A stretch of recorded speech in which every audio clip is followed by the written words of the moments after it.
कि इतना सुंदर सुबह में हम लोग सब यहाँ पर इकट्ठे हो पाए।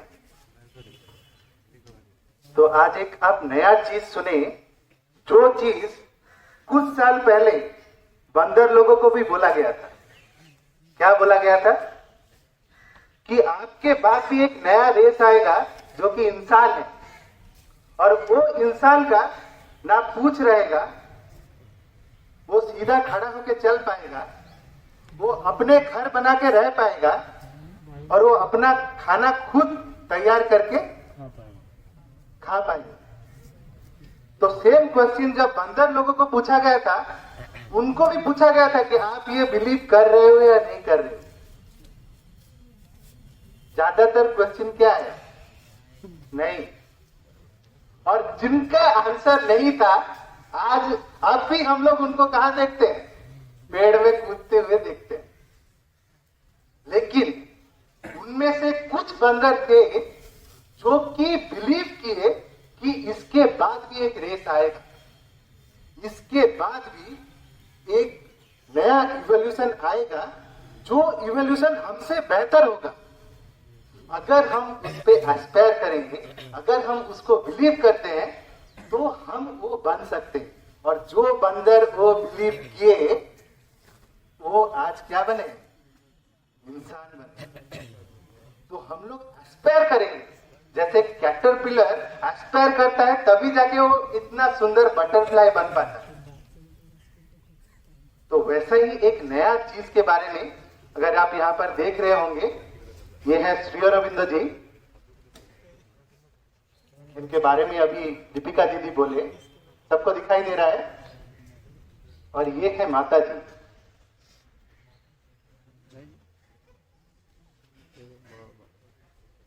इन्होंने ये नया सत्य के लिए तपस्या किया है, एंड एक नया इवोल्यूशन के बारे में हम लोग को बताया है, जो कि सत्य है। ये क्यों सत्य है? क्योंकि जिसके बारे में बोले दीपिका दीदी कि श्री अरविंदो का बर्थडे कब है? 15 अगस्त। पता है कि जब वो पहले फ्रीडम फाइटिंग में थे, लेकिन 1910 में उनको रियलाइज हुआ, उनको ये अनुभव हुआ कि इंडिया का जो इंडिपेंडेंस है, that is sudden. India freedom होना ही होना है। एंड उसके कितने साल बाद इंडिया फ्रीडम हुआ? 37 ईयर के बाद इंडिया को इंडिपेंडेंस मिला। और किस दिन में मिला? उन्हीं के बर्थडे में ही मिला। तो देखिए, अभी जो बात बोला जा रहा है, ये सर्टेनिटी है। और उसके लिए हम लोगों को क्यों ये बात बोला जा रहा है? अभी स्कूल में हम लोग अच्छे से प्रेयर करते, जाके क्लास करते, हम लोग सोच रहे हैं ऐसे यहाँ पर बैठा के एक नया चीज के बारे में क्यों बोल रहे हैं, हम लोग क्या करेंगे इसमें? इसके लिए मैं एक क्वेश्चन पूछता हूं, जो क्वेश्चन पे एग्री करते हैं हाथ खड़ा कीजिए। यहां पर जितने भी आप लोग बैठे हैं, कौन सोचते हैं कि मैं एक केंद्रीय विद्यालय डिब्रूगढ़ का ट्रू स्टूडेंट हूं? कौन सोचते हैं? हाथ खड़ा कीजिए। कौन सोचते हैं कि मैं एक ट्रू स्टूडेंट हूं? जो लोग हाथ नहीं खड़ा कर रहे हैं, वो भी कुछ सोचे हैं कि इसका बाद का वाला भी एक क्वेश्चन होगा। इसीलिए वो हाथ नहीं खड़ा कर रहे हैं। हाँ, बहुत ही अच्छा। अभी नेक्स्ट क्वेश्चन है कि क्यों सोचते हैं कि आप केंद्रीय विद्यालय के ट्रू स्टूडेंट हैं? कोई बोल पाएंगे? अभी कौन हाथ खड़ा करेगा? सारा हाथ अभी नीचे हो गया। क्योंकि हम लोग को ट्रू स्टूडेंट का मीनिंग ही नहीं पता है। एक बार क्या हुआ था, ऋषि वशिष्ठ जी अपने आश्रम में थे, और उनसे मिलने के लिए प्रभु श्री रामचंद्र जी आए, और आके उनके डोर पे वो नॉक कर रहे हैं। और उसी समय में ऋषि वशिष्ठ जी पूछ रहे हैं कि आप कौन हो? तो हम लोग होते तो क्या बोलते? पूरा अपना, मैं श्री रामचंद्र जी हूँ, अयोध्या का राजा हूँ, होने वाला राजा हूँ, अपना पूरा डिग्री, डिप्लोमा, सर्टिफिकेट सब कुछ बोल देते, बोलते या नहीं बोलते, पूरा परिचय दे देते। पता है श्री रामचंद्र जी ने क्या बोला? बोला कि मैं कौन हूं वही जानने के लिए तो आपके पास आया। मुझको पता नहीं है कि मैं कौन हूं और वही जानने के लिए मैं आपके पास आया। तो एक ट्रू स्टूडेंट वो हर वक्त जानना चाहता है, और वो जितना भी जाना है वो उसके लिए कुछ भी नहीं है। वो हर वक्त नया चीज जानने के लिए चाहता है। इसीलिए एक नया चीज को लेके हम लोग आपके पास आए हैं, क्योंकि जो ट्रू स्टूडेंट है वो हर वक्त नया चीज ही पसंद करेगा। आप बोल रहे थे ना कि हम लोग का अभी वृद्ध अवस्था नहीं आया है। माता जी बोले हैं, मैं एक 80 इयर्स का भी यंग पीपुल को देखा हूं और एक 20 इयर्स का भी ओल्ड पीपुल को देखा हूं। Oldness is no way related to your age. आप तब ओल्ड हो जाते हो जब आप नया चीज सीखने के लिए कोशिश नहीं करते हो, जब आप प्रोग्रेस करने के लिए कोशिश नहीं करते हो, तभी ही हम लोग क्या हो जाते हैं? ओल्ड हो जाते हैं। इसीलिए एक नया लक्ष्य की ओर हम लोग को जाना है। हम अगर स्कूल पे आ रहे हैं, कुछ ना कुछ लक्ष्य तो हम लोग का होगा ही। जैसे श्री अरविंद जी और माता जी बोलते हैं, an aimless life is a miserable life. अगर आपके जीवन में कोई लक्ष्य नहीं है तो बहुत ही दुखपूर्ण वो जीवन होता है। तो हम लोग अपने जीवन में क्या लक्ष्य लेके आए? हम लोग जो यहाँ पर स्कूल पे आते हैं, कोई बोलना चाहेंगे कि हम लोग किस लिए स्कूल आते हैं, किस लक्ष्य लेके स्कूल आते हैं? क्या बनने के लिए? ज्ञान की प्राप्ति के लिए। और ज्ञान की प्राप्ति हो जाएगा, 10th के बाद आपको सर्टिफिकेट नहीं मिलेगा, आपका नेम मेरिट लिस्ट में नहीं आएगा, आपको उसके बाद जॉब नहीं मिलेगा। ज्ञान के प्राप्ति के लिए कितने जन पढ़ेंगे? कितने जन पढ़ेंगे?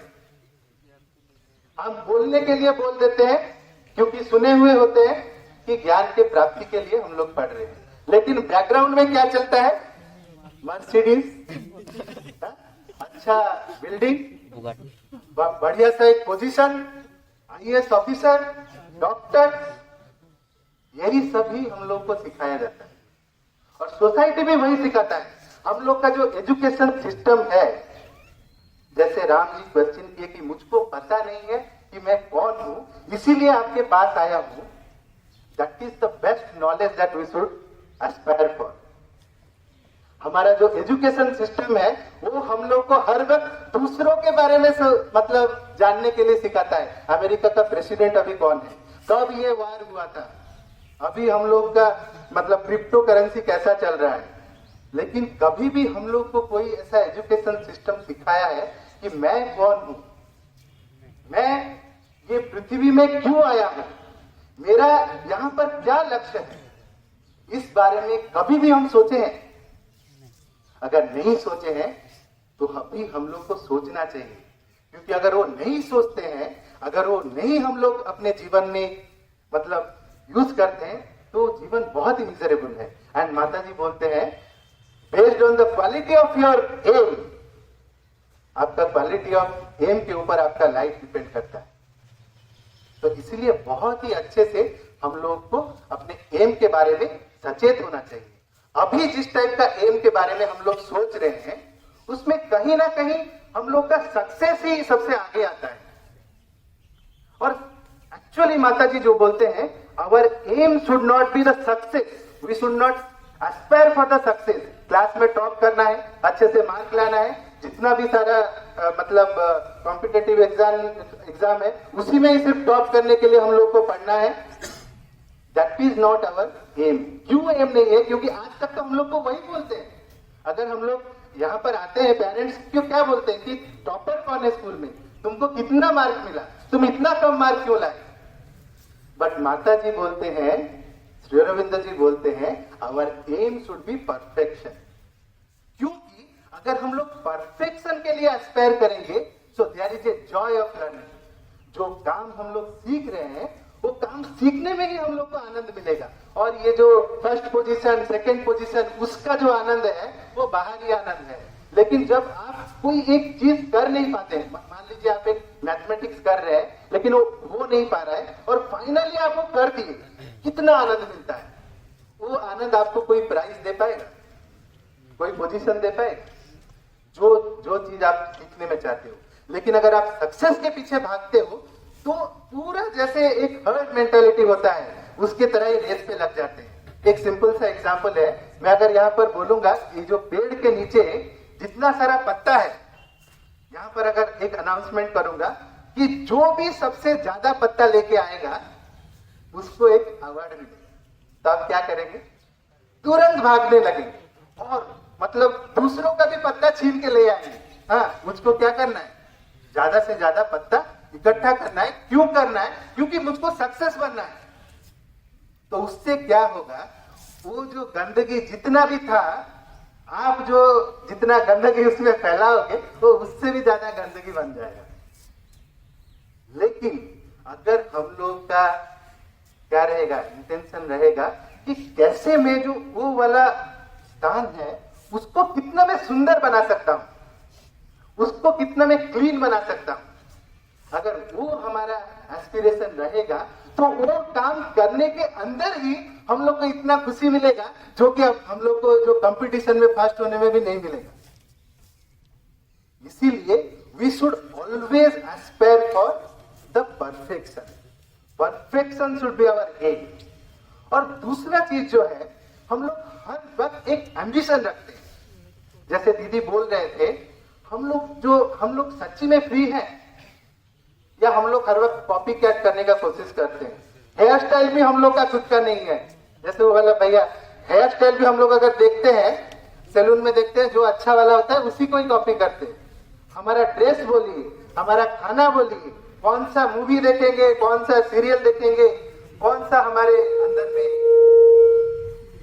मतलब हम लोग के चॉइस में हम लोग करते हैं, हर वक्त कॉपी करने का कोशिश करते हैं। अगर हम लोग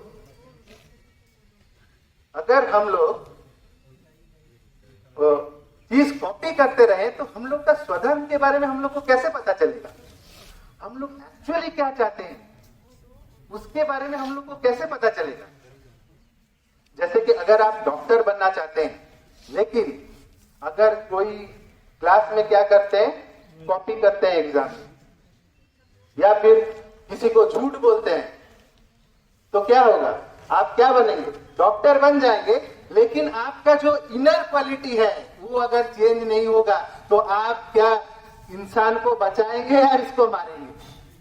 ज्यादातर डॉक्टर अगर हम लोग अभी देखते हैं, अगर आप कोई हॉस्पिटल में जाते हैं, बहुत अच्छे डॉक्टर भी हैं, नो डाउट, बट ऐसे भी कुछ डॉक्टर हैं आपको मजबूर कर देते हैं कि आप आपका जमीन, आपका जायदाद भी बेच देते हैं, लेकिन फिर भी वो आप पेशेंट को मार देते हैं।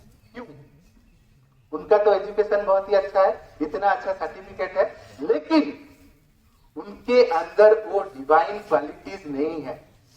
इसीलिए चाहे वो कितना भी अच्छा प्रोग्रेस कर ले, कितना भी अच्छा उनको सर्टिफिकेट मिल जाए, वो सर्टिफिकेट उनके काम में आ पाए? वो शिक्षा जो डॉक्टरी का शिक्षा था, जो कि एक इंसान को बचाने के लिए यूज हो पाता, वो इंसान को मारने के लिए यूज हुआ। इसलिए कभी भी हम लोग मतलब जो एम्बिशियस लाइफ है उसमें हर वक्त हम लोग क्या कोशिश करना चाहिए, कैसे हम लोग डिवाइन क्वालिटीज अपने अंदर हम लोग मैनिफेस्ट कर पाए। क्योंकि जब तक हम लोग डिवाइन क्वालिटीज को हमारे अंदर मैनिफेस्ट नहीं कर पाएंगे, तब तक हम लोग कुछ भी नहीं कर पाएंगे। जैसे हम लोग एक्चुअली ये अवस्था में ये बहुत ही सहज होता है। जैसे केजी क्लास में एक बार क्या हो रहा था कि एक इलेक्शन का टाइम था, वो इलेक्शन के टाइम में एक केजी क्लास में पता चल जाता था कि कौन से घर में कौन किसको वोट देगा। बच्चे लोग बोल देते थे कि मैं हूँ बीजेपी हूँ, मैं हूँ कांग्रेस हूँ, क्योंकि उनके अंदर वो सिंप्लिसिटी रहता था। और उसी कारण ही हम लोग ये बात अभी आपको बता रहे हैं, क्योंकि अगर अभी नहीं बताएंगे, अभी अगर आप चेंज होने के लिए कोशिश नहीं करेंगे, फ्यूचर में जाके आप लोग वो करने के लिए जितना भी कोशिश करेंगे वो बहुत ही मुश्किल होगा। अगर अभी आप प्रैक्टिस करेंगे वो बहुत ही आसान होगा। क्यों होगा? एक छोटा सा उदाहरण से आपको पता चलेगा। एक बार क्या हुआ था, एक राज्य था, और उस राज्य में जो राजा थे उनका मन हुआ कि 2 मूर्ति बनाए, और उसमें से एक मूर्ति था कृष्ण का और एक मूर्ति बनाना चाहते थे वो कंस का। तो जब मूर्ति बनाएंगे वैसा एक आदमी ढूंढना पड़ता है, तो कृष्ण के लिए वो ढूंढे, पूरा गांव में ढूंढे, अपने राज्य में ढूंढे, और एक बहुत ही सुंदर सा नटखट सा जो कि हर वक्त हंसता हुआ होगा वैसा एक बच्चे को लेके आए, और वो बच्चे को देख के वो अपने राज्य में कृष्ण का मूर्ति बनाए। उसके बाद क्या हुआ कि वो राजा जी का निधन हो गया, और उनका जो पोता था उनके हृदय में आया कि मेरे जो दादाजी थे उनका तो था कृष्ण का मूर्ति बनाएंगे, कंस का मूर्ति बनाएंगे, कृष्ण जी का तो मूर्ति बन गया है, मैं कोशिश करता हूँ कंस जी का मूर्ति बनाऊंगा। उसीलिए वो फिर से ढूंढने लगे कि कौन ऐसा एक आदमी है उनके राज्य में जो कि कंस की तरह दिखता है। बहुत ढूंढने के बाद उनको एक ऐसा आदमी मिला जो कि वीरापन की तरह दिखता है। हाँ, देखने से ही उसको क्या लगता है, डर लगता है। और उसके पास जो गए वो बोला कि मेरे पास नहीं आओ, नहीं तो मैं तुमको मार दूंगा। हाँ, इतना भयानक था। लेकिन फिर भी वो उसको बोले कि नहीं तुम आओ, तुमको कुछ पुरस्कार मिलेगा। फिर जाके वो आया, और आने के बाद जब उसका मूर्ति बनाया जा रहा है, जो मूर्तिकार है वो मूर्ति बना रहे हैं, वो देख रहे हैं कि वो आदमी रो रहा है। इतना भयानक आदमी जिसको देख के बाकी सब लोग रोने लगते हैं, वो आज रो रहा है। जब उसको पूछा गया कि आप क्यों रो रहे हैं, तो वो बोला कि बहुत साल पहले जब ये कृष्ण जी का मूर्ति बनाया जा रहा था, जो बच्चे को गांव से लाया गया था वो बच्चा मैं ही हूं, वो बच्चा मैं ही हूं। आज मैं ऐसा ऐसा कर्म किया हूं अपने जीवन में, देखो मैं कृष्ण से मैं कंस बन गया। तो इसीलिए ये जो अवस्था है हम लोग सभी के अंदर वो कृष्ण है। अगर हम लोग वही डिवाइन क्वालिटीज को अपने अंदर मैनिफेस्ट करना चाहें, वही अच्छा अच्छा गुण को हमारा जीवन का आधार बनाएंगे, तो हम लोग जो भी कर रहे हैं वो हमको किस ओर लेके जाएगा, एक अच्छाई की ओर, एक